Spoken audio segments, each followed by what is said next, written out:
नमस्कार मित्रांनो, स्विंग ट्रेडिंगच्या माध्यमातून आपण कसा छान पैसा मिळवू शकतो.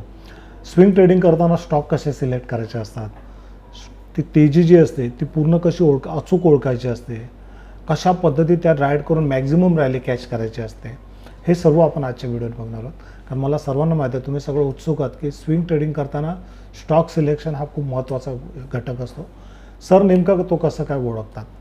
ओके, कारण मग तुम्ही बघा, मार्केट कसंही असू देत, मार्केट अस्थिर असू देत, मार्केट वॉलेटाईल असू देत, मार्केट मंदीमध्ये असू देत, तरीसुद्धा आपण घेतलेले ट्रेड खूप छान चालतात स्टॉकमध्ये. सो मी सतीश परब तुमच्या सगळ्यांचं स्वागत करतो. मित्रांनो, स्टॉकमध्ये ऑप्शन ट्रेडिंग करताना एक काळजी घ्यायची आहे. जर मार्केट वॉलेटाईल असेल, मार्केट मंदीमध्ये असेल, तर खूप सांभाळून आणि खूप कमी क्वांटिटीमध्ये खूप थोडीशी रिस्क घेऊन आपल्याला काम करायचं असतं. अदरवाईज काम टाळायचं असतं. नंबर 1, पैसा मंदीमध्ये तेजीमध्ये चांगला बनतो, कारण खूप छान पद्धतीत मार्केटवर जात असतं. ओके, सो आपण इथे काय करतो आहे, तर इथे आपण पहिली गोष्ट तर स्टॉक सिलेक्शन करताना काय काळजी घ्यायची, तर त्यासाठी तुम्हाला 2 इंडिकेटर घ्यायचे आहेत. एक तर घ्यायचं आहे तुम्हाला RSI. RSIमध्ये तुम्हाला फक्त एवढंच बघायचं आहे, सिम्पल सेटिंग आहे. तुम्ही जर इथे बघितलात 60-40चं आहे, पण मी फक्त 60 अप्पर बँड वापरतो RSIचा, बाकी काही नाही वापरत आहे. आणि सिम्पल RSI वापरतो.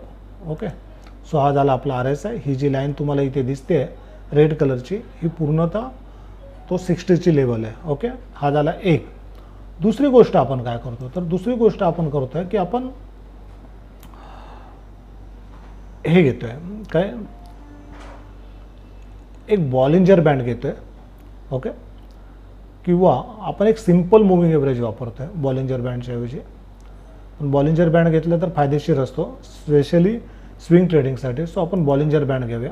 आणि बॉलिंजर बँडचा ना मित्रांनो, आपल्याला फक्त मिडल बँड हवा आहे. तुम्ही जर इथे बघितलं, माझी सेटिंगच तशी आहे की मी अप्पर बँड लोअर बँड वापरत नाही, फक्त मला मिडल बँड करायचं आहे. सो मी हा मिडल बँड घेतला. नंबर 2 झालं आहे. काय काय घेतलं आहे, RSI घेतलं आहे आणि मिडल बँड घेतला आहे. आता हे फक्त स्टॉक सिलेक्शनसाठी. ओके, आता इथे मी काय करतो, जर एखादा स्टॉक मला वाटतं की याच्यामध्ये काम केलं पाहिजे, तर त्याच्या 2 गोष्टी मी आवर्जून बघतो. एक तर डे टाईम फ्रेममध्ये त्याचा RSI अबाव 60 असला पाहिजे, नंबर 1. नंबर 2, जर मला ओव्हरनाईट कॅरी करायचा, उद्यासाठी पण तो कॅरी करायचा असेल, तर दुपारी 3:15 वाजता 1 तासाच्या टाईम फ्रेममध्ये RSI हा अबाव 60 असला पाहिजे. सो 2 गोष्टी लक्षात आल्या. सिलेक्शन करतानाच मला एकतर तो डे टाईम फ्रेममध्ये RSI अबाव 60 पाहिजे, प्राईस माझी 20 MAच्या वरती पाहिजे. ओके, दुसरी गोष्ट, तो जर मला ओव्हरनाईट कॅरी करायचा असेल, किंवा तुम्ही कुठलाही स्टॉक भले ओव्हरनाईट कॅरी करण्यासाठी घेताय, तर तुम्ही एक बघा, एक तर त्याचा RSI हा डे टाईम फ्रेममध्ये आणि 1 तासाच्या टाईम फ्रेममध्ये RSI हा कमीत कमीत 60च्या वरतीच असला पाहिजे, तरच तो स्टॉक्स आपण कॅरी फॉरवर्ड करू शकतो. ओके, क्लिअर झालं. दुसरी गोष्ट, आता आपण हा ट्रेड तर घेतला आहे, आता त्याला राईड कसा करायचा, ती रॅली घ्यायची कशी, तर त्यासाठी आपल्याला थोडं टाईम फ्रेम बदलायचं. म्हणजे जर तुम्ही इंट्राडेमध्ये तो बघताय, म्हणजे काल तुम्ही गॅप अप गॅप डाऊनसाठी घेतलात आणि आता सकाळ झाली, 9:15 वाजले, आणि आता तुम्हाला तो कॅरी करायचा आहे, पुढे न्यायचा आहे की नाही, हे कसं काय समजेल. तर ह्यासाठी सिम्पल काय करायचं आहे, तर इथे तुम्हाला एक मुव्हिंग एव्हरेज घ्यायचा आहे. Simple moving average. हा कितीचा असेल मुव्हिंग एव्हरेज, तर हा मुव्हिंग एव्हरेज जो असेल, अच्छा, ज्यावेळेस हा मुव्हिंग एव्हरेज वापराल, म्हणजे ज्यावेळेस तुम्ही आता पहिलं काम झालं की तुम्ही स्टॉक घेतला ट्रेडिंगसाठी, आता त्याला एक्झिक्यूट कसं करायचं आहे, तर त्यासाठी तुम्हाला BBची गरज नाही आहे. ओके, इंट्राडेमध्ये. सो इथे तुम्हाला काय लागतो, हा तुम्हाला एक मुव्हिंग एव्हरेज आपण घेतला आहे. कितीचा घेतला आहे, सिम्पल मुव्हिंग एव्हरेज आहे, 8चा घेतला आहे आपण. ओके, ओके, एक मुव्हिंग एव्हरेज आणि BB पण पकडा. चला, सो जोपर्यंत आता मी छोट्या टाईम फ्रेममध्ये आलो, स्विंग ट्रेडिंग म्हणजे काय, आपण मोमेंटम कॅच करतो. सो जोपर्यंत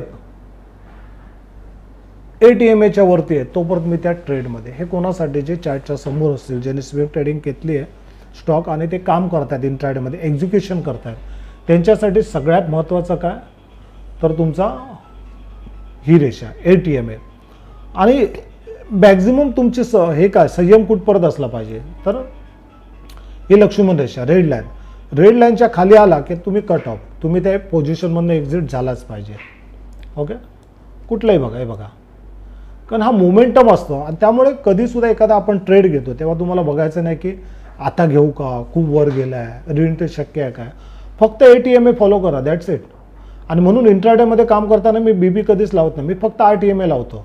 जोपर्यंत स्टॉक त्याच्यावरती आहे तोपर्यंत मी त्याच्यामध्ये, दॅट्स इट. जोपर्यंत तो त्या स्टॉक त्याच्यामध्ये तोपर्यंत मी अजून दाखवतो तुम्हाला. बेलचं उदाहरण घ्या, जोपर्यंत ATMAच्या वरती आहे तोपर्यंत मी त्या ट्रेडमध्ये आहे, अन्यथा मी हे झालं एज्युकेशन प्लॅन.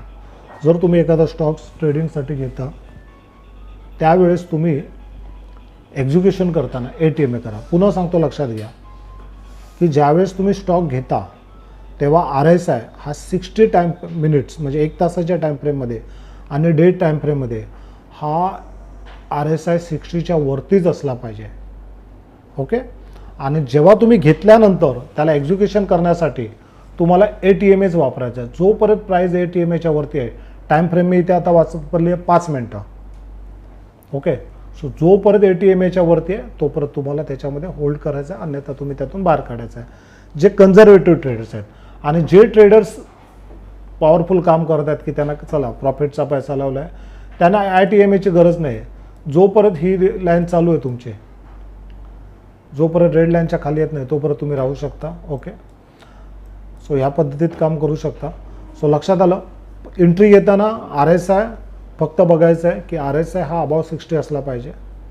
ओके, 1 तासाच्या टाईम फ्रेममध्ये, डे टाईम फ्रेममध्ये. एक्झिक्युशन करताना ATMA, दॅट्स इट. जसा ATMAच्या खाली आला तुम्ही बाहेर. ओके, एवढं सिम्पल करून काम चालू आहे त्याला.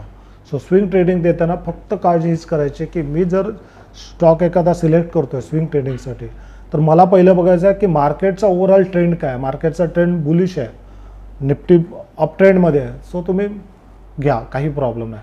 पण मार्केट साईडवेज आहे, मार्केट अस्थिर आहे, मार्केट घसरणीमध्ये आहे, तेव्हा जास्त रिस्क घेऊ नका स्टॉक ऑप्शनमध्ये काम करण्याचे. घेतलात तर खूप म्हणजे खूप सावधपणे काम करा, ATMA फॉलो करा. पण स्टॉक सिलेक्शन करताना RSI हा 1 तासाच्या टाईम फ्रेममध्ये आणि डे टाईम फ्रेममध्ये हा अबाव 60 असला पाहिजे.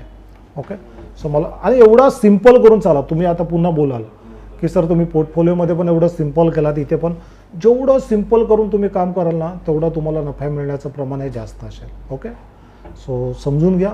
अच्छा, सर्वात महत्त्वाची गोष्ट, आपल्याला नुसता मार्केटमधनं पैसा नाही कमवायचा आहे तर पैसा वाचवायचा पण आहे. सो मी जसं नेहमीच सांगतो की एक पैसा आपल्याला वाचवावा लागतो.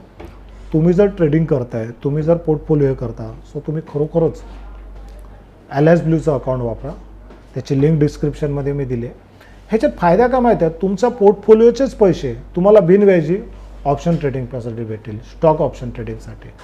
सो वेगळं कॅपिटल आणायची गरज नाही आणि हे सगळं तुम्हाला विदाउट इंटरेस्ट भेटते. 1 रुपयाचं व्याजसुद्धा तुम्हाला द्यावं लागत नाही आहे. सो खरोखर त्याचा फायदा करून घ्या आणि खूप फास्ट त्यांचे फ्युचर एवढे सुंदर आणि छान आहेत ना, ॲप्लिकेशन पण फास्ट आहे. सो ह्याच्यामध्ये लिंक दिली आहे, तिचा वापर करा, डीमॅट अकाउंट खोला, आम्हाला स्क्रीनशॉट पाठवा आणि त्याचे फायदे घ्या. सो हे संपूर्ण सेटअप समजून घ्या. पुन्हा सांगतो, मार्केटमध्ये काम करताना इमोशन्स महत्त्वाच्या नसतात. बाहेर काय होतं आहे, दुनिया काय सांगते, TV चॅनल काय सांगतात, कशाशी काही घेणं नाही. आपल्याला फक्त चार्ट बघायचा आहे. एंट्री करताना RSI 60च्या वरती असला पाहिजे 1 तासाच्या टाईम फ्रेममध्ये, डे टाईम फ्रेममध्ये. एक्झिक्युशन करताना अबाव ATMA, दॅट्स इट. त्याच्या पुढे काहीच बघायचं नाही. सो मला वाटतं आहे खूप छान पद्धतीत तुम्हाला समजलं असेल. तुमचा अनुभव काय, सो प्लीज मला कमेंटमध्ये द्या. धन्यवाद.